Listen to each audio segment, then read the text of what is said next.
This to continue the conversation. Michael Wolff, co-founder and CEO of Activate, former Viacom man himself, so you know a little bit about these companies, if not a lot. Definitely. Everyone's been watching what's going to happen What's here. going to happen? The family wins. There's right, the family wins. Remember, it's a control company. And so Sherry Redstone really can do whatever she wants. The boards serve at her pleasure. But so just explain, for the audience, explain how you think the deal will actually work itself out, given the size of CBS relative to Viacom, and given sort of the management that at least we keep hearing about with Bob Bakish running it, how that works. Yeah, this sort of take over, take under situation. Yeah, I mean, they're already. I mean, I think the big issue today is the exchange ratio, right, which we're not going to have any window into it. But I think importantly, you have to look at what are the benefits of this. First of all, of course, there's cost savings. It's more leverage with cable operators and direct broadcast satellite operators in terms of making sure that the networks don't get re-tiered. Right. As Julie was saying, CBS, between CBS All Access and Showtime, they've already got 8 million subscribers. Viacom comes into this with their Pluto service, which is ad-supported. So there's a lot that's going to happen here. And the fact that both of them have shown increases in domestic ad sales shows that the advertising market's still going to be robust. Let me ask you a pricing question, though. And this, by the way, is going to apply to CBS and its All Access, the Showtime package as well, and just about everybody in the industry. We talked earlier this week about what Disney announced in terms of this Hulu package at $12.99. Hulu and Disney Plus together, $12.99. And ESPN. Yeah. And ESPN. Basically, you get ESPN everything. for free. You get ESPN for free.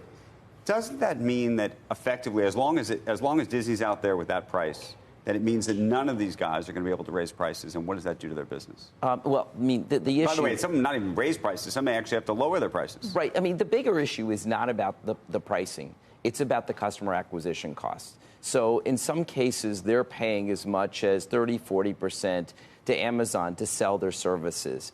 And so that's going to put a huge crimp on profitability. Yes, it's going to be hard for Netflix to raise prices, but it's going to be hard for them to gain the scale and subscribers that they're going to need unless they're going to give away forever a big piece of their revenue.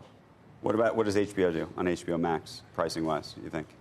It's not clear yet. HBO Max, this puts the pressure on HBO Max to not be higher priced than these other services. Some of it's going to come down to not just the originals that they have, but also the library programming that they have. So with NBC pulling back The Office, and our research shows that people don't come for the originals. They actually come for the library, and they may stay for the originals. Hold on. Julia, I want to get to you in half a second. I can't believe that. That defies the logic. Yes, I think people spend more hours watching the library than they do the originals. But you think they actually come for the library? Absolutely. Why don't we see subs sign up on Netflix whenever there's a new season of, you name it, Orange is the New Black or House of Cards? Yeah, I mean, but the library never seems to be moving the needle. Don't they come for that? Well, but the library doesn't seem to. The library is moving the needle, and actually, I think they're going to suffer. I mean, the reason why we see that is those are incremental subscribers, and yes, there may be other people who are signing up, but the great majority of the subscribers, what they're watching and what they're interested in, is the library programming. Hey, Julia, jump in.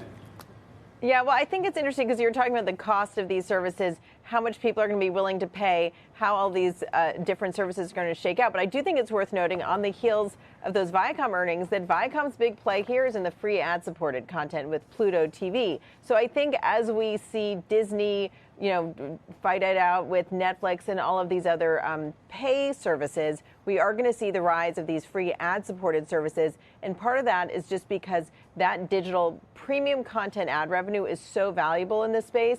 That's what Hulu is in a lot of ways about. Even though Disney is offering this bundle with these three services, they're going to make money from those Hulu subscribers because they're going to be watching those valuable digital video ads. So I think that that's something to keep in mind, that there are going to be two different battles here, one for the ad dollars and the other for the subscription dollars. But back to this question of what draws people into the new services, I have always heard that it's the new content, which, by the way, that Netflix advertises with great expense, that brings people in. And then what they do once they watch a new season of a new show is they just stick around and watch what used to be The Office. Final word. You're flipping that script around, it sounds like.